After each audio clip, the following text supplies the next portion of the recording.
Welcome to The Real Deal, where God, His purposes, and His people are celebrated.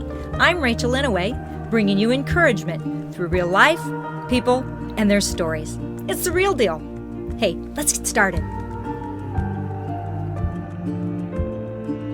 All right. Honey, we're going. We don't know what we're going on, but we're going.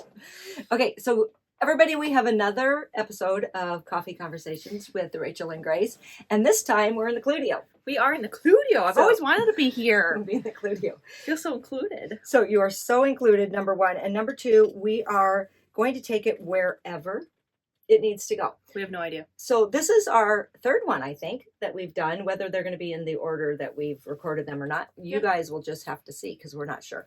But I would invite you to get a cup of coffee or get something to drink and sit down. We're going to just chat. And I welcome Grace Inouye. Thank you, Grace, for being with me. The crowd goes, wow. So about a year ago. Yeah, almost exactly. I don't think we covered this in Coffee Conversations before. I don't think so. I don't think so either. But about a year ago, your life took a very different turn. I mean, before that, 4 years ago, it took a big turn. And we got reconnected and because of that turn. Yeah. But tell me a little bit about your schedule and what you've done going from having to be somewhere all the time. Yeah. And then, so that was restaurant work, but then it was, corporate work. And then now it's freelance kind of modeling things. So just give us a rundown.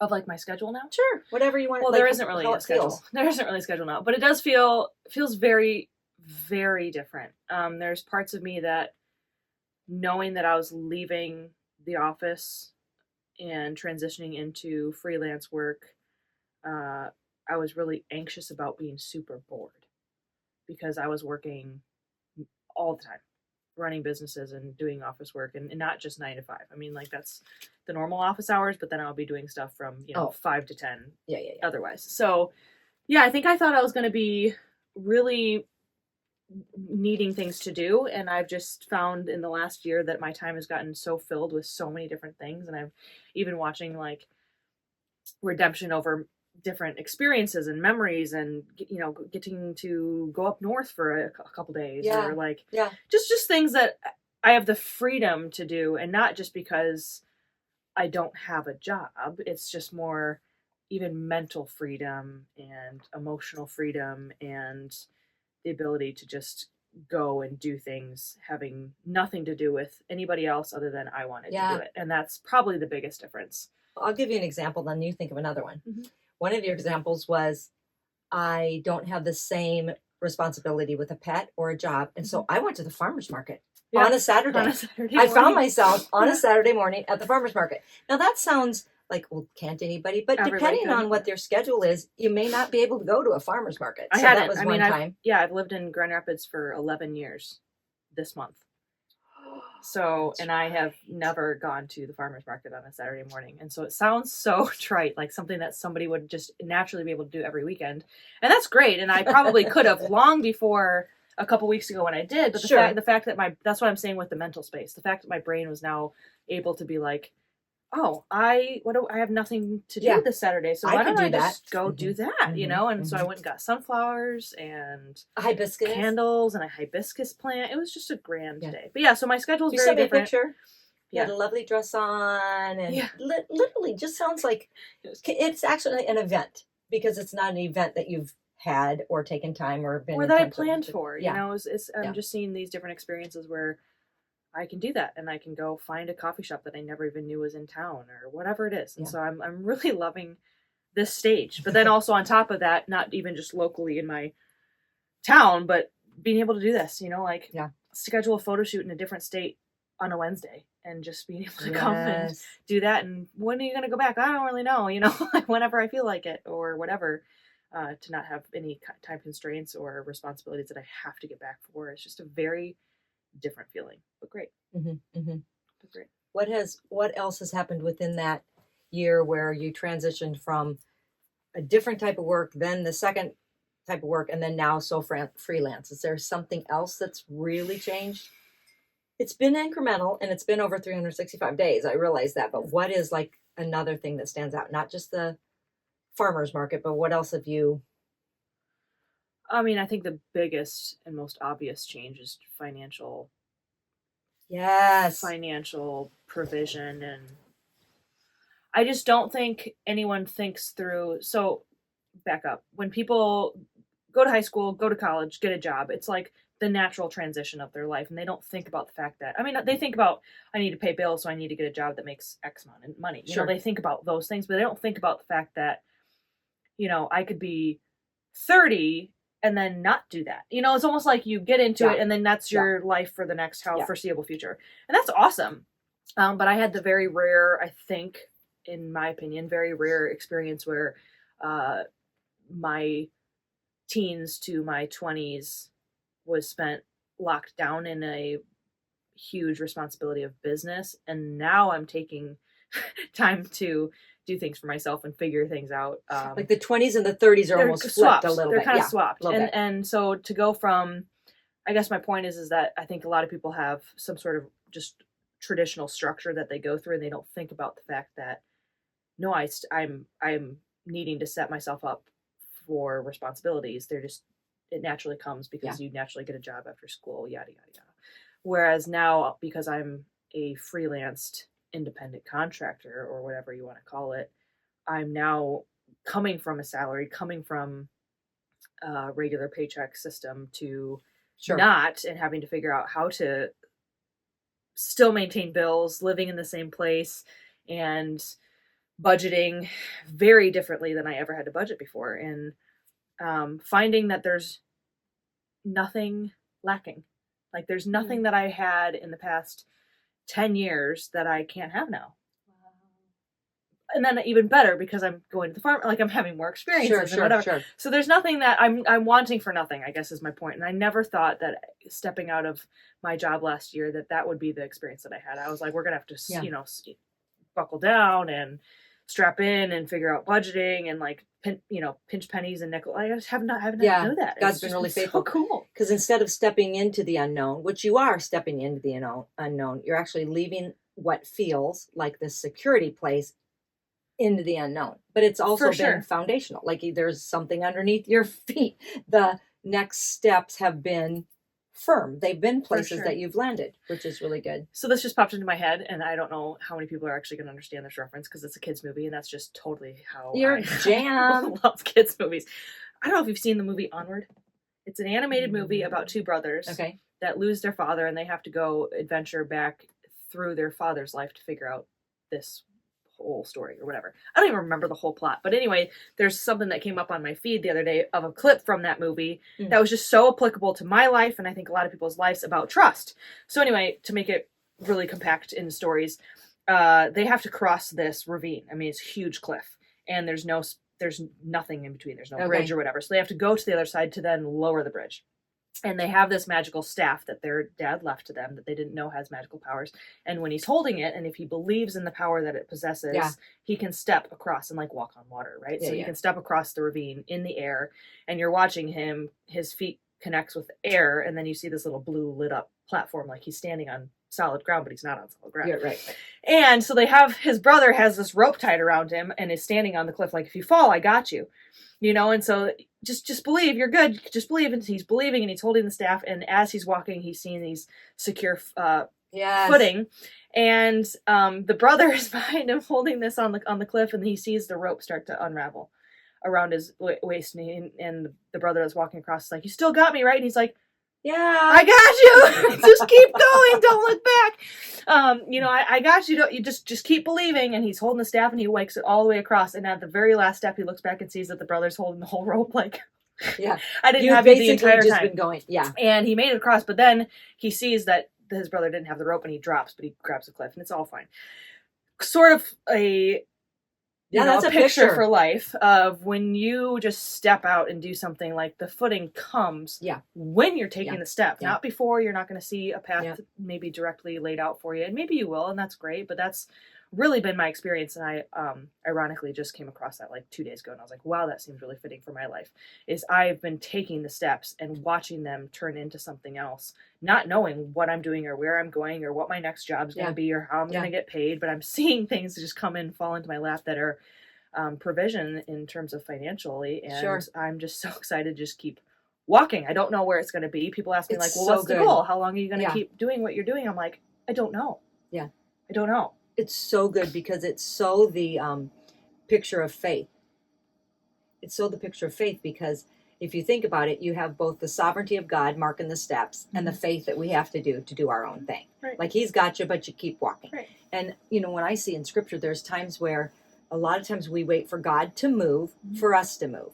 And most times he's waiting for us to move so he can show you us he's already moved. Like put your staff into the Jordan River and then it parted. Not the Red Sea, different experience, but they had to, I guess what I'm going to say is they had to commit to that move and then boom, and it parted and they walk across. You know, so there's something that we own in just doing it and not freaking out. And like you said, you have wanted for nothing. So praise be to God that he has us. And it's just a different game.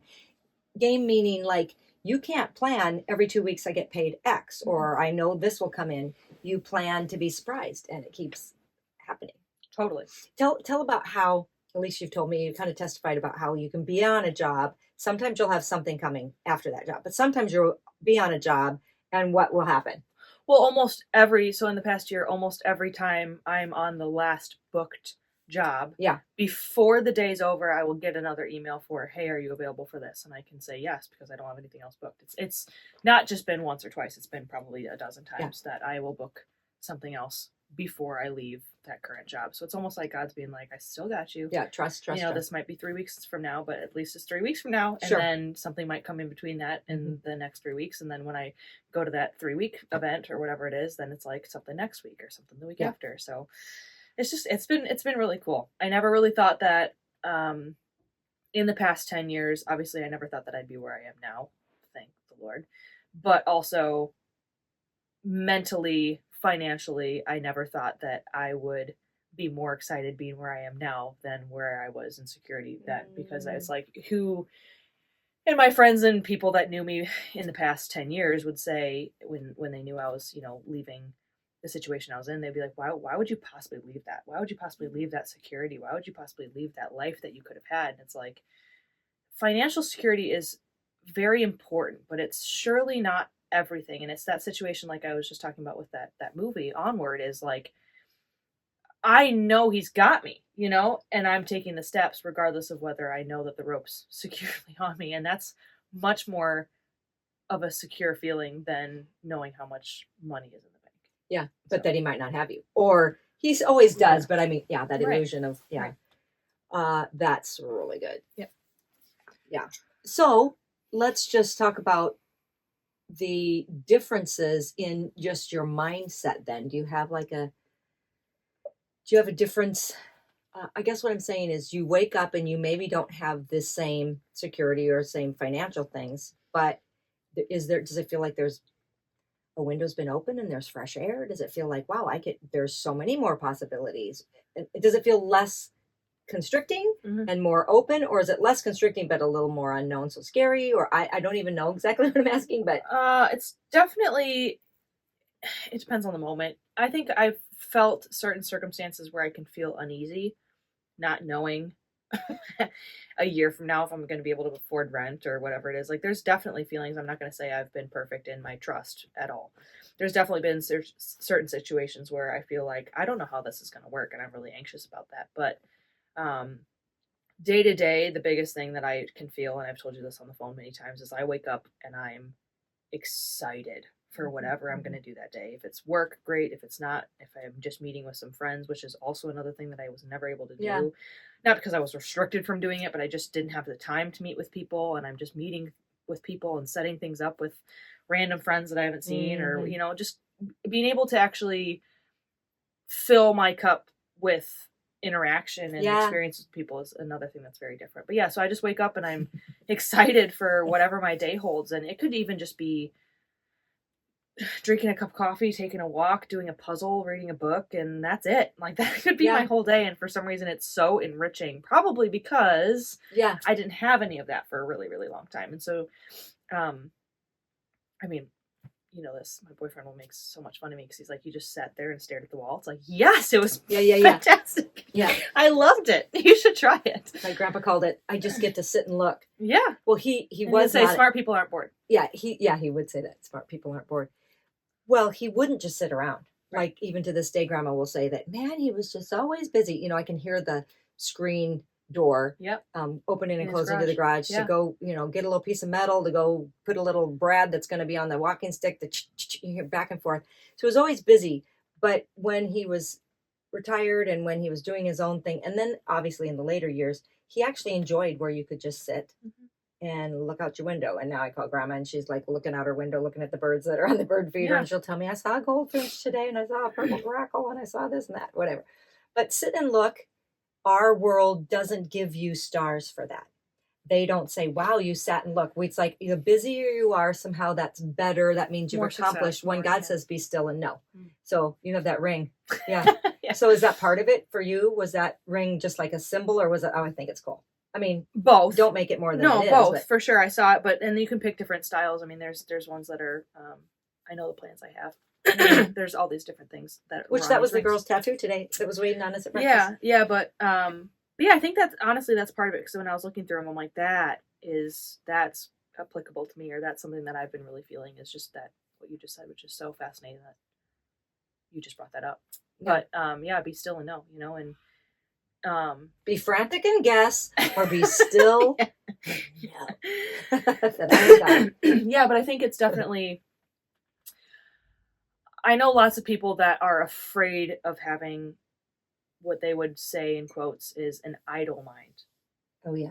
They're afraid of their own thoughts. They're afraid of not having something fill their mind or fill their thoughts, because if they're not thinking about whatever X is, what are they going to think about? And maybe they're going to focus on this deficit. And I think naturally as a human society and culture, we focus on the negative. I mean, as humans, like yeah. What if and how as about a species, and, we are made to be aware of the negative, right? Because we need to fend for ourselves, we need to survive, we need to kill, hunt, blah blah blah blah. So I think it's extremely natural for us to focus on what we don't have, but that whole idle mindset is something that I've never really understood in a good way, meaning I haven't struggled with feeling like I need to keep my mind busy. Hey, I'd like to invite you to my website. There you can invite me to speak for an event or a retreat that's coming up. I would love to join you. You can also sign up for Awaken gatherings or shop and find my books. I will invite you to go check it out, rachelinouye.org. Thanks. But it's because in, the last 10 years of my life, my mind was always busy. So Sure. I never really thought that. But now this stage of my life, like I said, in the past 10 years, I have had times where my mind is not busy and yet it's filled and it's content and it's in peace. And I have great thoughts and we have great conversations, which is so funny that we're sitting down here now because we're like, what are we going to talk about? And I'm like, we're not sure we're going to talk about, but all day long we talk about anything. All day long, and we have such rich conversations. And I think I said this in one of our other coffee conversations. I'm like, I'm so thankful. Me too. For the conversations that you and I have gotten to have. Yeah. Just as, I mean, obviously I would love it if there were a microphone on us all the time so people would be able to hear our conversations, because I think a lot of them are really encouraging and beneficial for people. But just between you and me as mother and daughter, like I hang up the phone, I'm like, wow, again, did not have that plan for my day, did not know that was going to happen. And I'm just, my cup's so full and so encouraged. And I feel so blessed and lucky to have you as my mom and have you as like my best friend and somebody that I can always like, we can bounce things off of each other and you'll be like, hear me out. Like it's going to sound like I'm maybe complaining or whatever, but I'm just verbally processing out loud so I can let you know my thoughts, and I do the same thing for you, and we talk through relationship situations and all these different everything. But it's so good. Everything. It could be grocery lists and what we're eating that week. It could be how we're filling our time. It could be favorite, current song, worship song. It could be shopping, what are you wearing, or you'll wash dishes and I'll be playing the piano. Yeah. I mean, like all of a sudden it'll be like, and then, and you know what I would say is that's what's happening with God all day long. He's not meeting with you just in the morning. So everything you do with him, you're doing because he's in you. But there are times when you just sense like, there's a communion. And with us too, that can be like this, and then it'll go deep. because we've done this. If you don't do this sometimes with people, do the shallow, do the normal, you almost don't have a heart or access into them trust-wise for us to share things. We can say like, oh my gosh, I got mad at dad about whatever, or, I was silly about this. And yeah, I think we're both verbal processors, different verbal processors. We're both encouragers. We encourage one another, but it's been really rich. It's been really, really, really rich time. Now, people, we're writing a book, Waiting on Grace, but we just need to stop talking so we can finish writing. But it'd be a heck of a lot easier if we could just transcribe our conversations. It would be done. Yeah, we'd be so done. I'm like, okay, maybe I should work on the book, but I'm just like enjoying the relationship. That is true. And that's beautiful. It's That's like true. if it doesn't come out exactly when we think it's going to come out, or you know what, by the time this is airing, maybe it's already out. Guys, go get your copy of Waiting on Grace. It's an awesome book.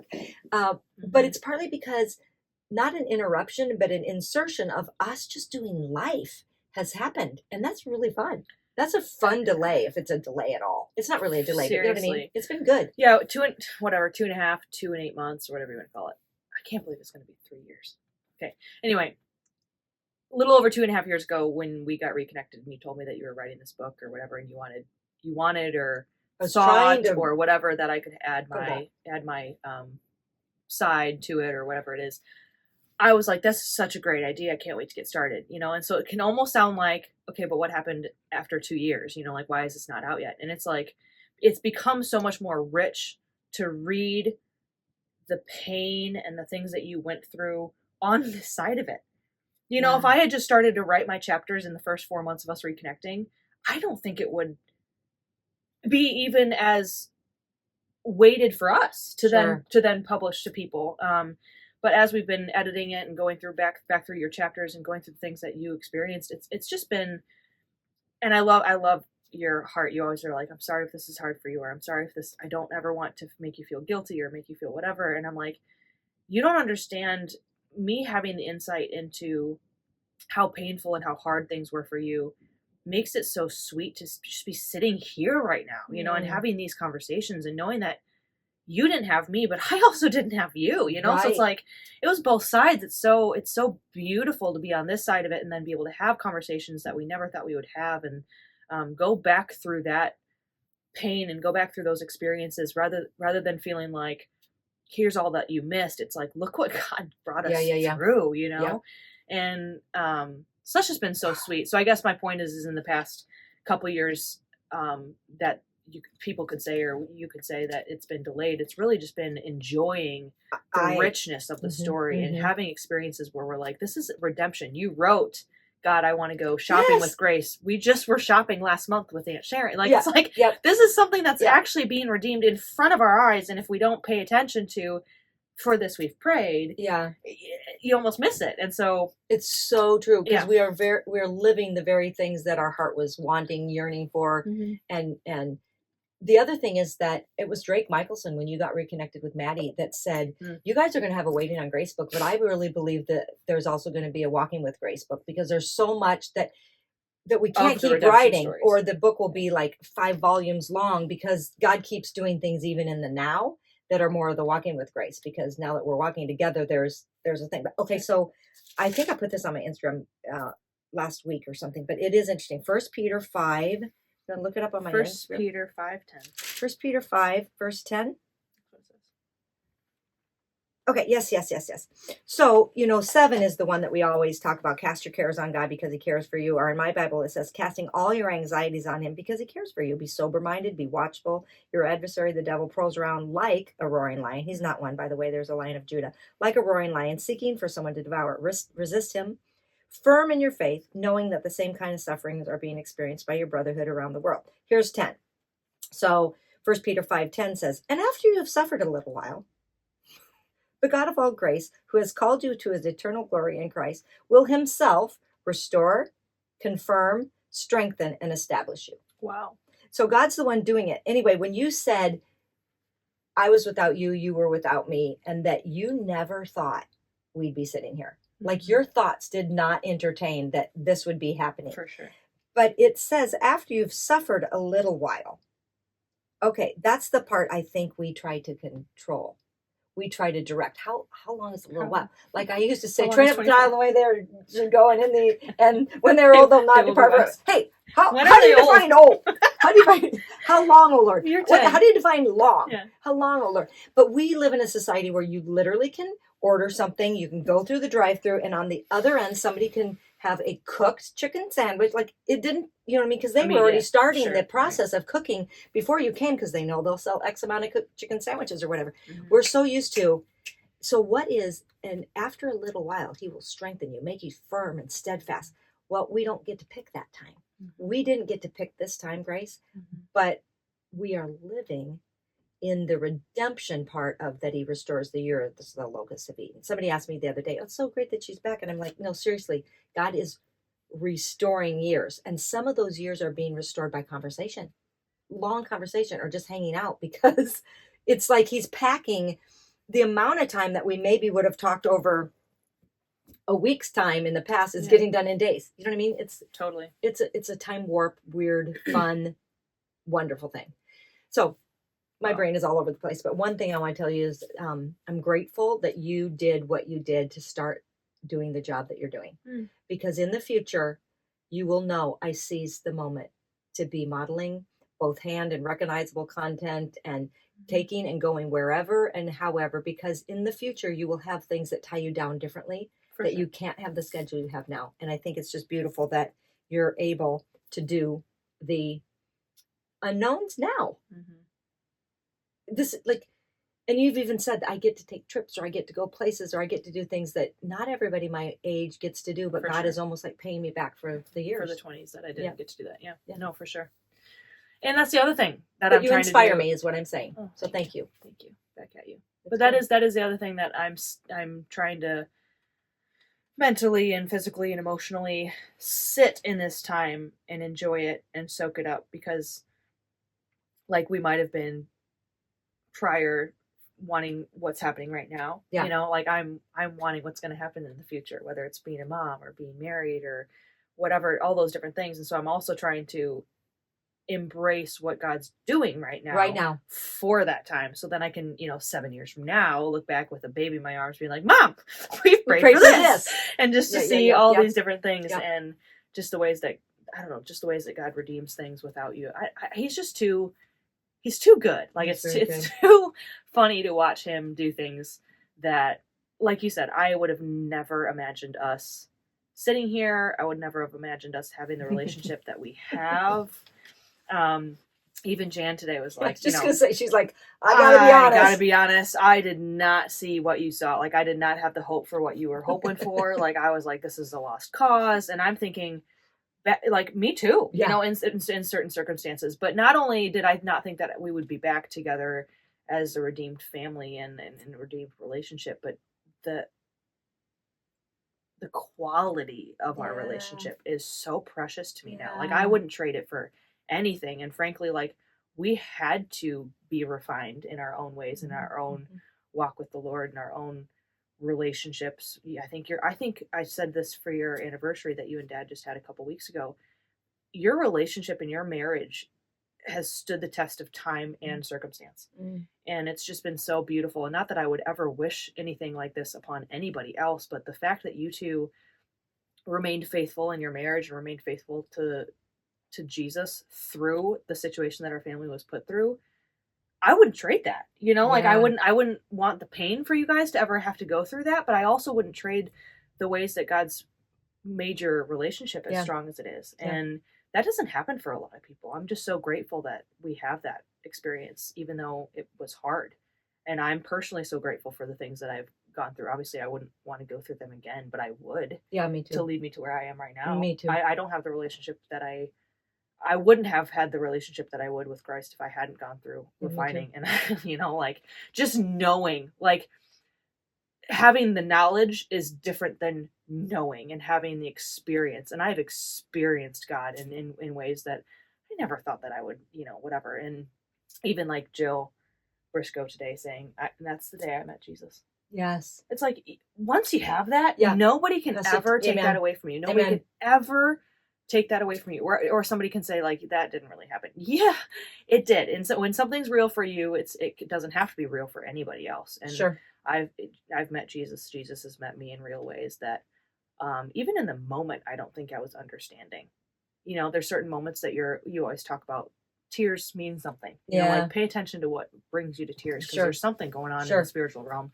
And not to make everything all spiritual, but there's something going on in your spirit. Amen. Not like in the spiritual, but there's something going on in your spirit to stir tears or to bring that type of emotional reaction. And I think certain circumstances were happening where I would have an emotional reaction to something and I would not know why. I really wouldn't know why, but it was truly like the spirit and the spirit in me churning for something or having some sort of emotional reaction that now looking back, I'm like, that was so God working in me, or so God saying, have patience, I got you. Or, you know, there's a chapter in the book where I was in the shower just yearning for my dad, my earthly daddy. Like I just wanted his voice. I wanted to see his face. I was like, whew, but oh, that's true. Yeah, but to be able to look back, like in the moment, I just thought it was all about Dad. And it was all about Dad, you know, but to look back now, it's like I was yearning for so much more than just one physical person. Yeah. And God was leading me through something. And he was just so kind to my heart, being like, even this I'm going to redeem for you. Yep. I know you want to walk down the aisle with your dad. I'm going to do it. And I'm like, no, you're not. Like, you don't understand. In a week from now, that's not going to happen. And he's like, I'm going to do it. You know? So like at that time, I just kept thinking like, I don't know how this keeps popping into my head. You know, one of those things where it's like, clearly not my thought. But I didn't even know, if it's not my thought, then obviously it's God thought. I didn't know that until reflecting on those moments of when Jesus met me, and I'm like, wow, that makes so much more sense now. And being on this side of it again in the past couple of years, to feel how rich this time has been for our family in the past couple of years, to now be able to look back on that being like, he was telling me I'm waiting for this, and to just wait, you know? Yeah. And, you know, maybe if I had known that at the time, certain things wouldn't have happened, and maybe we would be in a different situation than we are now if I had known at the time what he was trying to tell me. But I also know that God's not up there confused on what happened. Sure. You know, or like wondering why I did make the decisions that I did. You know what? He's using it. Like he's literally using all of those circumstances. And again, because I moved forward and got married back then or whatever, this is also sweeter. Yep. You know? So, yep. I don't know. We got way off. But he gives us the desires of our heart. And as that happens, sometimes our desires are being pulled toward his desires. Does this make sense? It's not like, I'm going to give you this desire of your heart that's way over here, and my will and no, he's giving us the desires of our heart as they're becoming what he had planned anyway. For sure. Which is really a sweet thing of God. He's really good. And I want to go back to what you said about our marriage. I just would say that somebody on the other end of a hard thing or a waiting process or whatever, statistically, marriage goes through a hard thing if you have a sick child, if you have a death of a child, or if you have a wayward, whatever, or estrangement, whatever those things may be. And I just want to point to two things. God has been good to us. And then also we allowed space for how the other person dealt with things. Like Dad let me be female if I was crying, and I let him compartmentalize if he needed to compartmentalize. But we also brought ourselves to, we were a we before we were many. We were a we were, and that's important for couples to just stay unified and be together. And I'm not saying do it our way. I'm saying just be your we, because God is so for you. It's the example of the way that Christ loves the church. And so that's what marriage is this bond. And so the bond did get stronger. It could have gone south. It could have. I feel like we both did our best to try and whatever, but I also just thank God that he kept us together, because it's really good. Let's pause a second. If you are enjoying The Real Deal with Rachel in a Way, subscribe, rate, and review it. I appreciate your support. All right, back to The Real Deal. And just to be able to see you with Dad is always sweet to me. Do you know what I mean? Like when you were younger, I'd be like, can I get in there? And are you guys? Can I have my husband back? Can I have my husband back? You know, and it'd be like, oh my God, Dave with the Grace. Yeah, I'm kidding. But it wasn't. It was really, really sweet. But it is nice to see you guys back together and being together. And I don't have any other like thought that has to happen from this conversation except for that God is faithful in your waiting. God is faithful in your changing lanes and doing something different. He's sure. faithful to bring about things you didn't think he would, but you always hoped maybe would be. And I loved, today when Jan was like, I didn't think it would happen. I mean, I was praying for it.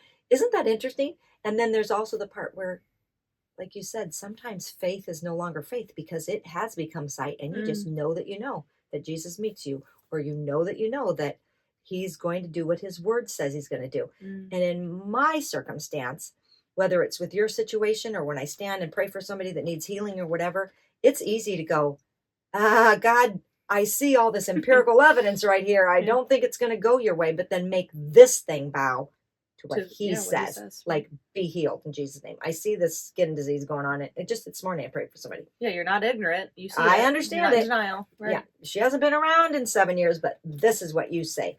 Or, marriage could be rocky, or finances could be, but you say this, So wow, yeah. I really want to challenge people that God's word, you can count on it and use it and also believe it and trust it, even if it doesn't make sense. Even if you feel stupid. Like I said, people would always be like, it's going to be okay, Rachel. Yeah.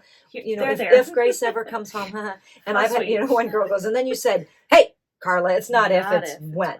Because I didn't know when. Yeah. Like I could picture it like, what if, we're old? Or right. I didn't know. But I knew it was not an if. Yeah. So. And I think for you and Dad, there's also a part that, in a good way, you just never even mentally had a existence where you weren't together. Like that just wasn't even a world that could be a thing where you guys weren't approaching the circumstance together. Mm-hmm. And I think in a lot of ways in our actual life day to day, if you don't make it a world, it won't become one. Like point. if you don't manifest it, like not to say like bring the world to you. Yeah. But if you don't manifest it, it will never be a seed that gets to grow in your mind. And so that's a huge part of it too. And I would just encourage any listener that's in a young marriage or a younger marriage with younger kids. I showed you this clip the other day, but I'm kind of just bouncing off that thought is prioritize your relationship when you have young kids, because you can think these young kids need us so bad they take priority, but no, because they don't need you all the time. They will survive with a couple hours if you prioritize your marriage, because one day they'll be older and they won't be there anymore. And so your marriage still needs to last through those stages of young kids and young whatever. That took some grunt work. Yeah. When we did couch time. But I remember those things. Yeah, like, we were like, okay, no, this is mommy time. We'll play with you later, Dad would say, or I'll build with you Legos later. Yeah, but to have your kids in their 30s that they see that example being set for them, and so they implement. I'm not saying that we're going to do couch. I'm saying but we have those examples that were set for us, so then we do know how to have good interactions with our spouse someday and have those things. But if we wouldn't have them if you didn't prioritize it. Yeah. Like I remember that like it was yesterday. Date night. You guys being like, stay upstairs, we're having couch time for 20 minutes. Like zip. I don't care if you chopped a limb off. We get 20 minutes. That's true. That's how much of a priority it did feel. Like your dad and I are gonna have couch time, we're gonna catch up, and nothing was pertinent enough that we needed you. But you guys needed that. And we were taught that it's important for it to happen in front of them. Yes, it could happen like when they've gone to bed or date night. You're out, but they don't see you. Right. And so you're having a great date, but they don't see you. So they need to see you together. And when we first were challengers, it was hilarious because it was when we were in Apple Valley and the microwave in the kitchen would have been behind us. Careful. Sorry, I'm moving things. So the living room was this way and the fireplace was over there. We'd set the timer, and when we first started, we'd both be like, we still 4 minutes. A minute has gone by, and we set it for 7 because you have to practice it. Yeah, you don't think so when you're first married. You think, oh, we'll talk forever. We'll just be able to sit here and be together. But it becomes so Johnny needs this, or Philip needs that, or Michael or Andrew or Grace needs, and you don't do this back and forth. Yeah. And so you've realized, oh, now when I take all of that out, all that busyness, all that chaos, all that wonderful nurturing, wonderful whatever it is, when it's gone, you go, For sure. So did you take the car in for the oil check? Yeah, I did. And then there's that transactional stuff. And Yeah. Dad and I still have a lot of transactional Yeah, stuff. And that's yeah. okay. But the longer the minutes goes, it's similar to our It's more conversations. natural, yeah. Then you go deep dive after you finally got over the Whatever whatever. surface, yeah. And I'm really glad we were challenged to do it. Oh, 100%. Because it was really important for our own marriage and a practice in front of you guys that we do like each other. Yeah. That we do like each other and we do spend time together and you prioritize it even when you don't like each other. You know, like that's just important. We still do like, that. There's never going to be a relationship or a marriage where you're like, we like each other all the time. Like there will never be one that exists. Show me one and I'll tell you it's 100% influence and somebody wrote their script because it's just not true. Like, and then there's orchestration. No, yes, that's called a chick flick. A symphony was written. Like, yeah. So, and that goes totally full circle where, I don't know if we're ending here, but that goes full circle to what we started with. And individually, if you take out all the stuff that's occupying your brain, yes, you have to be able to live with yourself and live with your own thoughts. And so I think, like I said, coming full circle, individually, I think we need to be able to be still and know. And we need to be able to have our own thoughts and have our conversations with ourselves for Holy Spirit to come in and teach us something about ourselves. And that needs to be a sweet, rich time. And that will translate into a marriage where you both can come in individually and then take out all the noise, take out all the kids, take out work and all the surface stuff that's making your brain busy and be able to just have communion with each other. Yeah.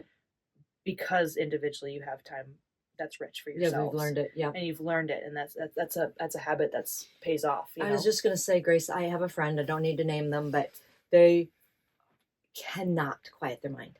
Yeah.